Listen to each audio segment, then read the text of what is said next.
PCC జనహిత పాదయాత్ర schedule 2 ready అయింది. ఈ పాదయాత్ర ద్వారా పార్టీ బీసీలకు ఇస్తానన్న 42% రిజర్వేషన్లపై కేంద్ర వైఖరిని ఎండగట్టాలని భావిస్తుందా అంటే అవుననే వార్తలు వినిపిస్తున్నాయి. మరి పీసీసీ రెండో విడత పాదయాత్రలో ప్రధాన ఎజెండాలేంటి? 42% బీసీ రిజర్వేషన్లతో పాటు ఎలాంటి అంశాలను ప్రజల్లోకి తీసుకెళ్లాలని భావిస్తుంది? Let's watch the story.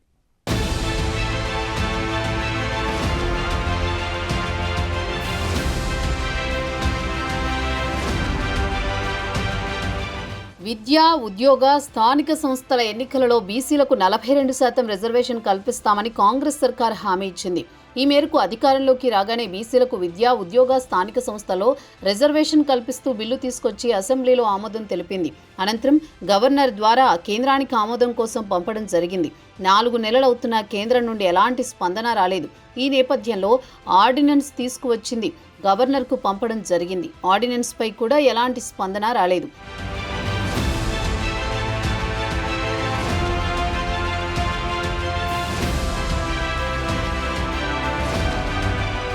ఇదిలా ఉంటే కేంద్రం వైఖరిని నిరసిస్తూ ఢిల్లీలో ఇండియా కూటమి ఎంపీలను కలుపుకొని ఈ నెల 5, 6, 7న 3 రోజుల పాటు నిరసన వ్యక్తం చేసింది.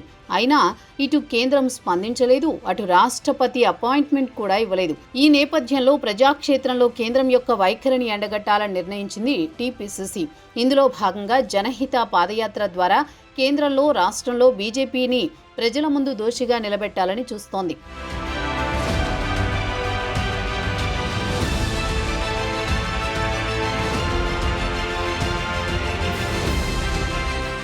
అంతేకాకుండా ప్రస్తుతం ఓట్ల చోరీ అంశంపై దేశవ్యాప్తంగా చర్చ జరుగుతోంది. అలాగే బీహార్ ఎన్నికల్లో దొంగ ఓట్లు ఉన్నాయని రాహుల్ గాంధీ చేసిన ఆరోపణ, దీనికి కారణం ఎన్నికల కమిషన్, ఈసీ బీజేపీకి బీ టీమ్గా మారిందని ఓట్ చోర్ గద్దే చోడ్, ఓటు రాజ్యాంగం కల్పించిన హక్కు అనే నినాదానికి పిలుపునిచ్చారు.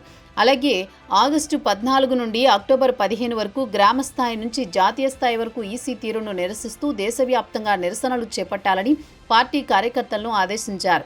అంతేకాకుండా ప్రజల్లోకి పెద్ద ఎత్తున తీసుకుని వెళ్లాలని ప్రణాళికలు సిద్ధం చేసి ఏఐసీసీ కార్యాచరణ ప్రకటించడం జరిగింది.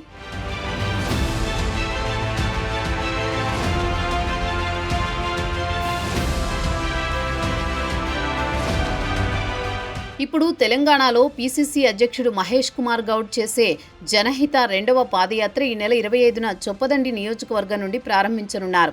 ఈ 2 అంశాలను ఎజెండాగా పెద్ద ఎత్తున ప్రజల్లోకి తీసుకుని వెళ్లి ప్రజాక్షేత్రంలో కేంద్రం తీరును ఎండగట్టేందుకు పీసీసీ సిద్ధమయ్యారని గాంధీ భవన్ వర్గాలు చెబుతున్నాయి. మరోవైపు పీసీసీ చీఫ్ ఇప్పుడు రెండో విడత పాదయాత్ర స్కెడ్యూల్ను కూడా ప్రకటించడంతో పార్టీకి, ప్రభుత్వానికి దూరం పెరుగుతుందనే చర్చ జరుగుతోంది. పీసీసీ చీఫ్ ఇన్ఛార్జ్ మీనాక్షి పాదయాత్రపైనే ఆసక్తి నెలకొంది. అసలు పాదయాత్ర ఎందుకు చేస్తున్నారు, ఆల్ ఆఫ్ సడన్ గా ఎందుకు పాదయాత్ర చేపట్టాల్సి వచ్చిందనేది $1 మిలియన్ ప్రశ్నగా మారింది.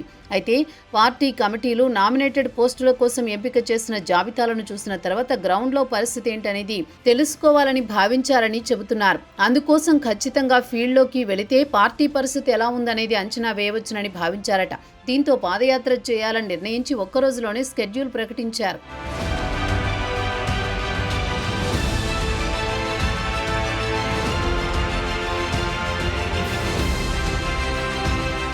ఈ పరిణామాలన్నీ సీఎం రేవంత్ రెడ్డితో డిస్కస్ చేయకుండానే జరిగిపోయాయట. ఇప్పుడు ఇదే కాంగ్రెస్లో హాట్ టాపిక్గా మారింది. పీసీసీ చీఫ్ ఇన్ఛార్జి మీనాక్షి పాదయాత్ర సీఎం రేవంత్కి ఏమాత్రం ఇష్టం లేదట. గతంలో ఎవరు పాదయాత్ర చేసినా ప్రభుత్వ విధానాలపై ప్రతిపక్ష నేతలు జనంలోకి వెళ్లిన సందర్భాలున్నా కానీ ఇప్పుడు అధికార కాంగ్రెస్ ముఖ్య నేతలే పాదయాత్ర చేయడం ఏంటనేది సీఎం వాదన అంటున్నారు. అందుకే పాదయాత్రను మొదటి నుంచి ఇంటర్నల్గా విభేదిస్తూ వచ్చారట.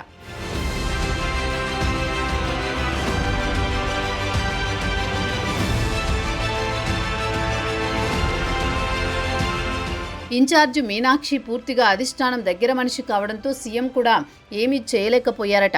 అందుకే మొదటి విడత పాదయాత్రను మధ్యలోనే నిలిపేసేలా ఢిల్లీ ప్రోగ్రాంను పెట్టారనే టాక్ నడుస్తోంది. ఇక ఇప్పుడు ఆగస్టు 25 నుంచి రెండో విడత పాదయాత్రకు రెడీ అవుతున్నారు. పాదయాత్ర విషయంలో పీసీసీ చీఫ్ మహేష్ కుమార్ కూడా దొరికిందే ఛాన్స్ అనుకుని హడావుడి చేస్తున్నారట. వాస్తవానికి పీసీసీ చీఫ్ అయినప్పటి నుంచి ఆయన జిల్లాల పర్యటన చేయాలని అనుకుంటున్నా ఎప్పటికప్పుడు వాయిదా పడుతూ వచ్చింది.